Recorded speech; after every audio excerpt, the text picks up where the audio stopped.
자, 454페이지부터 공동저당이 나오는데요. 이 공동저당은 우리 시험에서 유일한 계산 문제입니다. 계산 문제. 그래서 좀 복잡해요. 복잡하고 우리 교재도 진짜 복잡하게 되어 있는데 이런 말씀 제가 많이 드리죠. 복잡할수록 문제를 푸는 도구는 뭐죠? 단순하게 기억해 두셔야 된다. 그래서 교재는 안 읽어볼 거고요. 단순하게 좀 정리를 해보죠. 정리를 해보고 연습을 좀 해보죠. 일단 공동저당이라는 것은 한 개의 채권을 담보하기 위해 설정된 여러 개의 저당이 뭐죠? 공동저당입니다. 일단 첫 번째 기억할 것은 동시에 배당을 할 것인지 아니면 일시에 배당할 것인지 자유롭게 선택하는 것이 가능하다. 이게 첫 번째 기억해야 될 내용이에요. 동시에 배당한다는 말은 다 한꺼번에 경매에서 배당한다는 말이고요. 일시 배당한다는 말은 따로따로 경매에서 배당한다는 얘기죠. 자, 이렇게 자유롭게 선택할 수가 있는데 저당권자가 동시 배당을 선택을 했어요. 동시 배당 시입니다. 동시 배당을 한 경우에는 원칙입니다. 원칙적으로 가액의 비율에 따라서 분담액이 결정이 됩니다. 이게 원칙이에요. 다만 항상 그런 건 아니고요. 물상 보증인 소유물이 존재하는 경우에는요. 가액에 따라서 분담액이 결정되지를 않습니다. 이때는 어떻게 결정한다는 것이 우리 판례 입장이냐면 채무자 소유물부터 선배당을 실시하고요. 그래도 부족액이 있으면 돈이 모자라면 부족액이 존재하는 경우에만 물상 보증인 소유물에 대해서 배당을 해야 된다는 것이 우리 판례 입장입니다. 그것이고요. 네, 마지막으로 일시배당입니다. 따로따로 배당을 선택하게 되면 이때는 첫째, 전액을 다 배당을 받습니다. 전액을 다 배당받기 때문에 후순위 권리자, 차순위 권리자, 후순위 저당권자가 피해를 보게 되고요. 후순위 저당권자는 그냥 피해보고 마는 것이 아니라 공동저당권자의 권리를 대위 행사하게 됩니다. 다만 유의하실 것은 항상 대위할 수 있는 것은 아니고요. 대위 목적물이 물상 보증인 소유인 경우에는 이때는 대위할 수가 없습니다. 까지가 전부입니다. 자, 이거 가지고 이제 연습을 좀 해봐야 돼요. 한번 다시 한번 볼까요? 동시 배당할 것인지 일시 배당할 것인지 자유롭게 뭐 할 수 있어요? 선택할 수 있는데 동시 배당하면 가액의 비율로 분담액이 결정이 되고요. 다만 물상 보증인 소유물이 존재하면 채무자 소유물부터 선배당을 하고요. 부족액이 존재하는 경우에만 물상 보증인 소유물을 배당하고요. 일시 배당 시는 전액을 다 가져가게 되는데 후순위 저당권자는 공동저당권자의 권리를 대위 행사하고요. 대위 목적물이 누구 거면요? 물상 보증인 소유면 뭐 하지 못합니까? 대위하지 못합니다. 다 적으셨죠? 이 부분은 시험 문제에 반드시 나오는 부분입니다. 자, 연습을 해보죠. 을이 갑에게요. 예를 들어서 1억 5천을 빌려줬어요. 1억 5천을 빌려주고요. 요것을 담보하기 위해서 A 부동산, B 부동산에다가 저당권을 설정했다면 한 개의 채권을 담보하게 설정된 여러 개의 저당권이기 때문에 이게 뭐죠? 공동저당입니다. 이때 을은 A만 경매할지 아니면 A와 B를 다 경매할지 동시에 해당할지 20에 해당할지 자유롭게 뭐 할 수 있어요? 선택할 수가 있는데 예를 들어서 A 부동산이 1억이고 B 부동산이 2억이라면 동시에 해당하게 되면 얼마가 나오죠? 3억이 나오죠. 근데 받아야 될 돈은 얼마예요? 1억 5천이니까 어디에서 얼마를 받아갈지를 결정해야 됩니다. 이때는 가액의 비율에 따라서 분담액이 결정이 돼요. 그 말은 1억 대 2억의 비율로 분담액이 결정된다는 말이고요. 비례식을 계산하는 방법은 쉽게 말씀드리면 더해서 밑에 깝니다. 어떻게 한다고요? 더해서 밑에 깔아요. 1 더하기 2는 몇이죠? 3이죠. 깔면 A에서는 3분의 1, 5천만 원을 받아가고요. B에서는 3분의 2, 1억을 받아가게 됩니다. 간단하죠? 그죠? 간단한데도 맨날 어렵다 그래요. 엉뚱한 생각을 하셔서. 근데 만약에 요 A가 B가 모두 채무자 소유물이 아니라 B가 병소유, 물상보증일 소유가 존재한다면 이때는 가액의 비율에 따라서 분담액이 결정되는 게 아니라요. 채무자 소유물부터 선배당을 실시해요. 따라서 A에서 1억 원을 어떻게 해요? 다 가져가게 되고요. 얼마가 모자라죠? 5천 원. 부조력이 존재하니까 B에서 얼마를 받아갑니까? 5천만 원을 받아가게 됩니다. 뭐 하는 경우에죠? 동시 배당하는 경우죠. 끝났죠? 근데 만약에 20 배당을 하게 됐어요. 그러면 A에서 1억이 나오면 A만 경매했으니까 1억 다 가져가고요. B에서 2억이 나오면 1억 5천 여기서 어떻게 해요? 다 가져가게 되는 거죠. 근데 문제는 20 배당을 하게 되면 후순위 저당권자가 피해를 봐요. 한번 생각해 보죠. A 부동산에서 1순위가 을이고요. 2순위가 정이다라고 할게요. 줄게요. 그럼 만약 을이 동시 배당을 선택하게 되면 가액의 비율에 따라서 3분의 1 얼마만 가져가요? 5천만 원을 가져가기 때문에 1억에서 5천 가져갔으니까 얼마 남았죠? 5천이죠. 따라서 정은 을의 동시 배당을 선택해주면 5천을 받거든요. 근데 만약 을이 A만 경매했어요. 20 배당을 선택하면 1억을 다 가져가기 때문에 정은 받을 돈이 뭐가 돼요? 빵원이 되는 거죠. 그죠? 그래서 후순위 저당권자는 어떻게 할 수 있다고요? 공동저당권자의 권리를 대의 행사한다는 규정을 두고 있는 거죠. 따라서 20배당에서 빵원이 되면 저는 5천을 못 받는 것이 아니라 5천만 원을 B에 대한 권리를 뭐 해서요? 대위해서. 을의 권리를 뭐 해서요? 대의 행사해서 5천만 원 어디서 받게 되는 거죠? B에서 받게 되는 거죠. 다시 말하면 동시배당을 선택하면 정은 5천만 원을 A에서 받고요. 20배당을 을이 선택하면 5천만 원을 어디서요? B에서 받습니다. 다시 말하면 공동저당권자의 권리를 뭐 하게 돼요? 대의 행사하게 되는 거죠. 근데 어쩔 수 없이 손해볼 수가 있어요. 언제냐면은 요 B 부동산이 갑의 소유가 아니라 병의 소유라면 대의 목적물이 누구 거면요? 물상보증인 소유면 뭐 하지 못합니까? 대의하지 못하기 때문에 정은 5천만 원을 뭐 하게 돼요?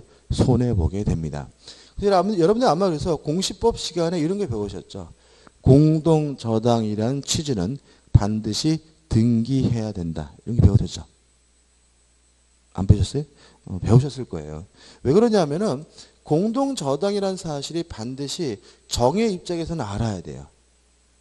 왜요? 모르고 돈 빌렸다가 뭐 벌 수 있어요? 피해 볼 수 있잖아요. 그죠? 따라서 얘가 공동저당이면 돈을 빌려줄지 안 빌려줄지 뭐 해야 돼요? 판단할 수 있는 자료가 돼야 되기 때문에 반드시 공동저당이면 등기부에 기재하게 되어 있습니다. 끝입니다. 그죠? 시험에는요, 다 나오는데, 최근에는 계속해서 뭐가 나오고 있냐면, 요것만 나오고 있어요. 동시배당 시 가액의 비율에 따라서 뭐죠? 분담액이 결정된다고요. 그 다음에 내년에 예상한다면, 요거까지 나올 거예요. 물상보증인 소유물이 존재하면 채무자 소유물부터 뭐예요? 선배당을 실시하고요. 부족액이 있으면 누구 거예요? 물상 보증인 소유물에 대해서 배당을 한다는 것까지 나올 거고요. 우리 교재 올해 시험, 작년도 시험 문제 나와 있네요. 457페이지 보시면 확인 문제가 나와 있어요. 보시면 아시다시피 문제가 뭐예요? 좀 복잡합니다. 근데 내용이 어려운 게 아니라 문제가 복잡하기 때문에 이건 될 수 있으면 다 푸시고 나서 마지막에 푸시는 거예요. 왜냐하면 이거 중간에 풀다가 민법 뒤에 나오는 문제를 못 풀 수가 있어요. 시간 잡아먹어서. 보시면 갑은 채무자 을의 X토지와 제3자 병의 Y토지에 대하여 피담보 채권 5천만 원의 1번 공동저당권을 문제가 좀 복잡하니까 결국은 사실관계를 분석하는 게 중요한데 갑이 을에게 빌려준 돈이 얼마인가요? 얼마요? 5천만 원인가요? 그죠? 5천만 원. 이 5천만 원을 담보하기 위해서 X 부동산, Y 부동산에 뭐가요?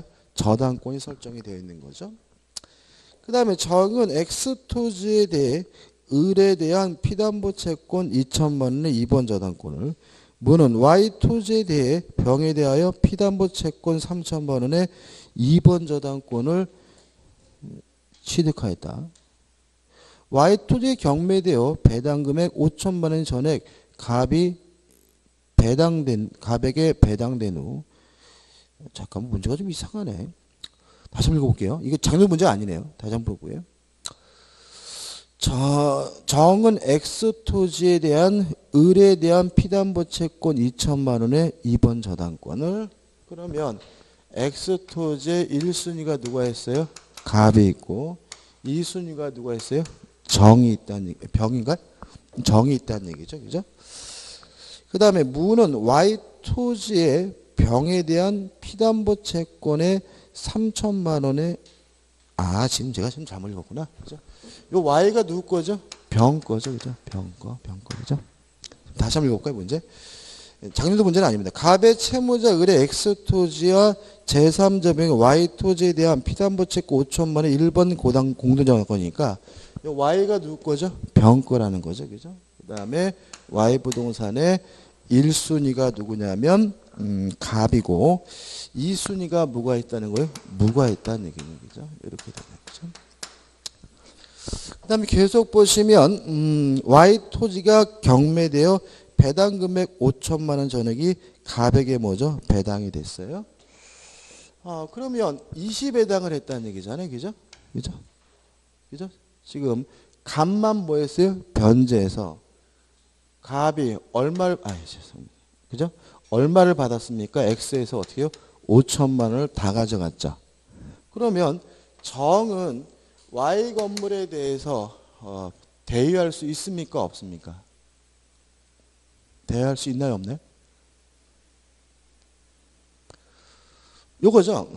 20배당을 해서 전액 배당을 하면 대의 목적물이 누구 거면요? 물상 보증인 소유면 뭐 할 수 없습니까? 대의할 수가 없죠. 따라서 요 정은 Y 부동산에 대해서 뭐 할 수 없어요? 대의할 수가 없으니까 정은 뭘 못 받아요? 돈을 못 받는 거죠. 그죠? 그 다음에 계속 보시면 Y 토지가요? 죄송합니다. 다시 할게요. 문제가. 자, Y 토지가 뭐죠? 경매됐습니다. 그죠? 경매가 됐습니다. 경매돼서 지금 갑이 지금 여기서 얼마 받았습니까? 5천만 원을 다 받았죠. 지금 Y 토지가 얼마짜리인가요?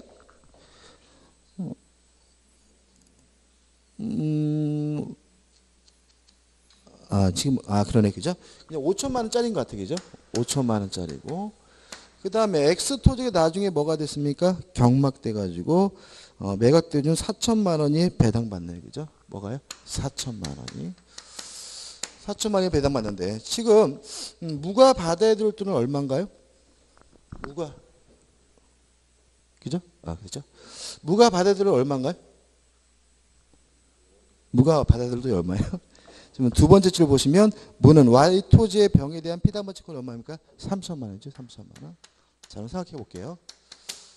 자, 문제를 처음에 분석 잘못해가지고. 자, 일단 갑이 Y 토지만 경매했죠? 20회상에서 5천만 원을 다 가져갔죠. 그죠? 그러면 후순위 권리자는 갑이 가지고 있는 권리를 뭐 하게 돼요? 대의 행사하겠죠. 그죠? 따라서 무는 요 3천만 원을 이제는 Y에서 받는 게 아니라 뭐에서 받아요? X에서 받아야 되므로 답은 뭐죠? 3천만 원이 되는 거죠. 그래서 답은 몇 번이죠? 3번입니다. 다시 몇 번이죠? 4번입니다. 다시 한 번요. 다시 한 번 더 다시 쓸게요. 이렇게 복잡하게 나오진 않아요. 갑이 을에게 받아야 될 돈은 얼마입니까? 5천만 원. X 부동산과 Y 부동산의 뭐죠? 공동 저당이 설정됐는데 X 부동산이 얼마짜리입니까? 4천만 원짜리고 Y 부동산이 얼마요? 5천만 원짜리고 X 부동산의 뭐죠? 갑이 뭐죠? 1순위. 2순위가 정이고 Y 부동산의 1순위가 누구예요? 갑이고 2순위가 뭐죠? 입니다.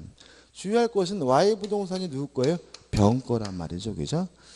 근데 지금 문제는 무가 받아야 될 돈이 얼마입니까? 3천만 원인데 지금 갑이 뭐만 이시경매에 있어요? Y만. 그래서 요 갑이 요 Y 부동산에서 5천만 원을 어떻게 해요? 다 가져갔기 때문에 무는 Y 부동산이 받을 돈은 없잖아요. 이럴 때 후순위 저당권자는 공동저당권자의 권리를 뭐예요?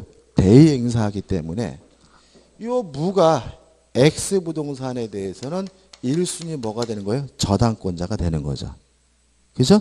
왜? 갑의 권리를 뭐예요? 대의 행사니까. 따라서 무가 받아야 될 3천만 원을 어디에서 다 받게 돼요? X에서 다 받기 때문에 답은 뭐죠? 3천만 원에서 4번이 되는 거죠. 이런 문제를 골랐지. 어려워요? 쉽지는 않습니다.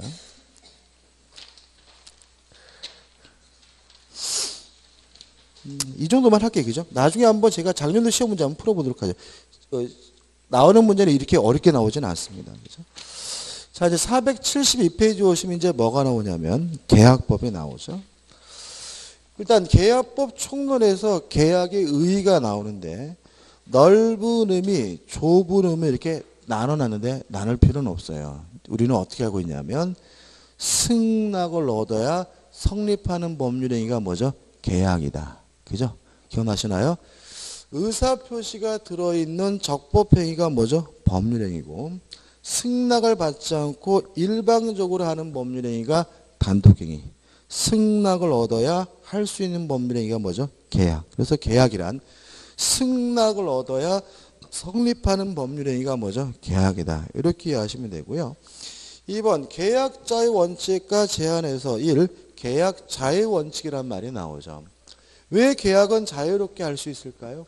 어차피 승낙을 얻어서 하는 것이니까 나쁜 짓만 아니면 뭐든지 할 수 있다. 이게 뭐예요? 계약 자유의 원칙인데 하단에 보시면 내용해가지고 기억, 체결의 자유가 나오죠. 뭐 이런 얘기겠죠.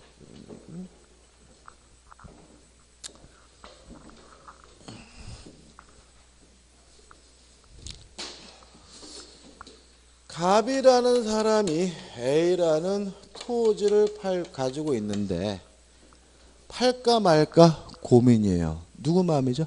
갑 마음. 이게 뭐예요? 체결의 자유인 거죠. 갑이 팔겠다고 결심을 했어요. 그랬더니 을도 사겠다고 하고 병도 사겠다고 하고 정도 사겠다고 했네요. 그러면 누구한테 팔지는 누구 마음이요? 갑 마음. 이게 뭐죠? 니은번 상대방 선택의 자유죠. 을에게 팔겠다고 결심을 했습니다. 물론 매매 대금은 누구하고요? 갑과 을이 결정하는 거죠. 1억에 매매 계약할지 2억에 매매 계약할지 갑과 을의 마음이니까 이게 뭐죠? 내용 결정의 자유인 거죠. 그 다음에 계약을 예를 들어서 1억에 매매 계약하기로 했다면 꼭 계약서를 써야 되나요? 쓰기 싫으면 안 쓰면 되는 거예요. 예를 들어 가지고 갑의 입장에서 을이 믿을 만한 사람이면 뭐 구두로 계약할 상관이 없거든요. 따라서 계약서를 쓰든 안 쓰든 갑과 을의 마음이다. 이게 뭐죠? 방식의 자유가 되는 거죠. 메모가 필요한데요. 내용 결정의 자유 맨 밑에다가 화살표 찍혀가지고 계약 계약법, 임의규정 이렇게 하나 좀 메모해 두세요. 자, 내용 결정의 자유라는 말은 당사자가 자유롭게 계약의 내용을 결정할 수 있다는 말이고요. 그 말은 우리가 지금부터 배우려고 하는 계약법은 지킬 필요가 없다는 얘기입니다. 만약에 계약법에 정해진 내용에 따라서 계약을 해야 된다면 내용 결정의 자유란 없는 거잖아요. 따라서 내용 결정의 자유라는 말 속에서 계약법의 규정은 대부분이 뭐가 돼요? 임의 규정이 되고요. 우측에 또 방식의 자유 옆에다가 화살표 찍 해가지고 불요식행위. 우리 민법은요, 시험 범위 안에서는 다 뭐예요? 불요식행위예요. 방식의 자유 때문에요. 따라서 말로 하든 문서로 하든 어떤 방법이든 아무런 제한이 없다. 따라서 우리 민법 시간에는 문서로 작성해야 된다. 그럼 무조건 다 뭐가 돼요? X가 된다는 거 주의하시면 되겠죠. 그 다음에 2번 계약 자유 원칙에 대한 제한에서 복잡하게 나와 있는데 읽어볼 필요가 없어요. 가입표예요. 자, 이건 그냥 이렇게 기억하랍니다. 계약의 자유는 무제한으로 보장되는 것이 아니라 일정한 경우에는 뭐가 될 수 있어요? 제한될 수가 있다 정도만 기억하시면 되는 거고요. 바로 474페이지 오시면 계약과 약관이라는 게 나옵니다. 이 약관에 대해서는 시험에 잘 내는 편은 아닙니다. 내는 편은 아닌데 그래도 내도 할 말이 없는 부분입니다. 할 말이 없는 부분인데 왜냐하면 우리 현대사회에서는 약관이라는 것이 끼어들지 않는 거래가 거의 없다시피 하기 때문에 거래에서는 대단히 뭐죠? 중요한 거고요. 교재가 477페이지까지 아주 설명이 잘 나와 있는데요. 이것도 시험 범위 좀 벗어난 게 있습니다. 교재가. 특히 약관 규제에 관한 법률은 시험 범위가 아니기 때문에 좀 정리를 해볼 건데요. 일단 그 서설, 약관의 의의가 나오고 뭐 이렇게 나오는데 그 보통 거래 약관 옆에다가 화살표 찍혀가지고 하나 메모하자고요. 내용, 결정의 자유 제한 이런 말을 좀 써놓았으면 좋겠어요. 자, 이런 얘기입니다. 제가 세탁기를 살까 말까 고민이에요. 누구 마음이죠? 제 마음이죠. 계약 체결 여부에 대한 자유가 보장이 됩니다.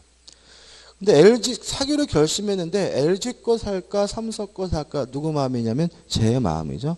상대방 선택도 결정할 수가 있는 거죠.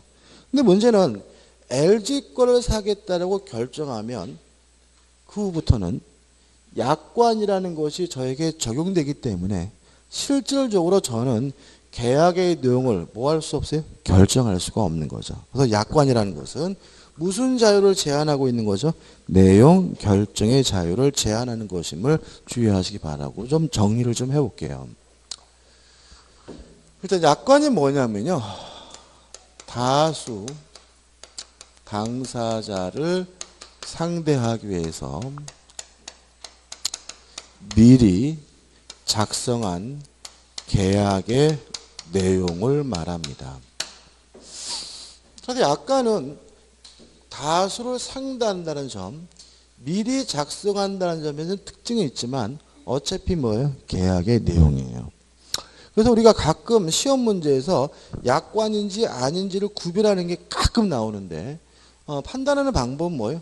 다수를 상대하는지 미리 작성하는지 이걸 가지고 따지는 거예요. 예를 들어서 골프장 운영 회칙이 약관이냐? 골프장 운영 회칙은 물론 여러 사람을 상대하는 거죠. 그 다음에 회원 받기 전에 미리 작성하는 거잖아요. 따라서 뭐가 되는 거죠? 약관이다. 그래서 다수를 상대하고 미리 작성한 다음에 뭐가 돼요? 약관이 됩니다. 그 다음에 두 가지 특징은 있지만 어차피 계약이기 때문에 약관의 구속력이 발생하려면 효력이 발생하려면 반드시 뭐가 필요하냐면 승낙이 필요합니다. 왜요? 계약이니까 상대방으로부터 승낙을 얻어야 뭐가 되는 거죠? 성립되는 거잖아요. 그래서 우리가 약관 보통 이제 인터넷 같은 거 회원 가입하거나 그럴 때 꼭 뭐가 나오죠? 약관이라는 게 나오죠. 근데 거기에 동의함이라고 클릭해야죠. 안 하면 다 지워지잖아요. 근데 우리가 당연히 해야 되는데도 불구하고 왜 선택권을 주는 것처럼 위장을 하느냐. 그 약관이 우리에게 구속력이 발생하려면 뭐가 필요하기 때문에? 승낙이 필요하기 때문에 그런 거죠. 근데 인터넷은 그렇잖아요. 근데 우리가 실제 거래에서는 꼭 그런 거는 아니거든요. 그래서 승낙을 받아야 효과가 생긴다. 구속력이 발생하는 것이 원칙이긴 하지만 또는 완화하고 있습니다. 명시, 명백히 보여주고 설명, 명시 설명 의무를 이행하면 약관이 구속력이 발생하게 됩니다. 그럼 이런 얘기죠. 외부인 뭐예요? 승낙을 받든지. 승낙받기 어렵다면 그 약관을 명백히 보여주고 어려운 것이 있으면 설명해줘야 뭐가 발생한다는 얘기죠? 구속력이 발생한다는 얘기거든요. 이건 또 언제 알 수 있냐면 자동차 보험 가입해 보면 알 수 있어요. 지금은 그 자동차 보험 약관을 우편으로 보내주는 경우도 있고요. 이메일로 보내주는 경우도 있고 몇 년 전에 CD로 보내주는 경우도 있고 막 그러거든요. 읽어보신 적 있으세요? 한번 보시면 환장합니다. 막 1조, 2조, 3조 막 뒷부분 가면 별표 1, 별표 4 막 이래가지고 민법보다도 훨씬 어려워요. 근데 이거를 왜 보내주느냐? 읽기를 기대하고요? 아니에요. 어차피 보험회사는 약관을 여러분들한테 명백히 뭐 하면요? 보여주기만 하면 되는 거죠. 보여주기만 하면 읽든 안 읽든 그 약관이 뭐가 발생하는 거예요?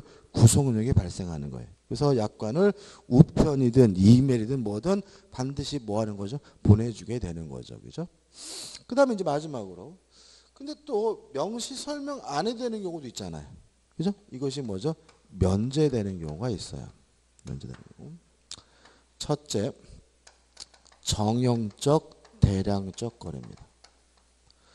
버스를 탄다, 지하철을 탄다, 가스를 공급받는 것 같은 정형적, 대량적 거래의 경우에는 약관을 명시 설명해 줄 수는 없기 때문에 명시 설명하지 않더라도 구속력이 발생한다는 규정을 두고 있고요. 두 번째가 중요한데 여러분들 학원 등록하면서 약관 보셨어요? 안 보셨죠? 학원에 약관이 없을까요? 있겠죠? 근데 왜 명시 설명 안 해주는 거죠? 면제돼 있어서 그래요. 다시 말하면 법령의 내용을 단순히 기재해 놓은 경우에는 명시 설명 의무가 면제가 됩니다. 학원은요, 학원에서 개별적으로 만든 약관은 없습니다. 교육청에서, 교육지원청에서 일관적으로 법령의 내용에 따라서 만들어 놓은 약관만 있습니다. 이렇게 법령의 내용을 기재해 놓은 약관은 뭐가 면제가 되냐면 명시 설명 의무가 면제가 되기 때문에 뭐 할 필요 없죠? 명시 설명하지 않아도 여러분들에게 구속력이 발생하게 되는 거죠.